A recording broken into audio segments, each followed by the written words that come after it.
काल एक जो फिर्यादी आहे त्याने आपल्याकडे तक्रार दिलेली होती। फिर्यादी नामे साहिल रमेश शाहू व 23 वर्ष, राहणार जिजामाता नगर, खरबी चौक, वाठोडा यांनी कंप्लेंट दिली की याच्या वडील आणि जे आरोपीच्या वडील आहे यांच्यामध्ये फळाच्या दुकानाच्या व्यवहारावरनं वाद झालेला होता।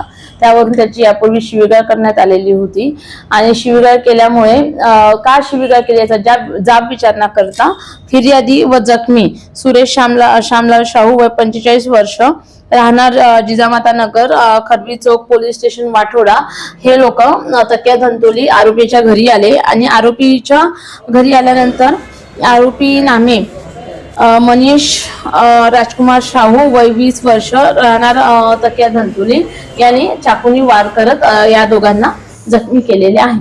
यांच्या तक्रारीवरनं आपण यांचं मेडिकल केलं फिर्यादी आणि जखमीचं आणि त्यांच्या तक्रारीवरनं गुन्हा दाखल केला। आरोपी निष्पन्न केला। आरोपीला आपण तत्काळ अटक केली आणि घटनास्थळ हत्यार पण आपण जप्त केलेला आहे आणि PCR आपल्याला 2 दिवस प्राप्त आहे।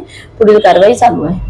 आरोपीचं पूर्ण नाव मी सांगितल्याप्रमाणे मनीष राजकुमार शाहू वय 20 वर्ष, तकिया धंतोली। या तिघांचाही काही पूर्व इतिहास नाहीये।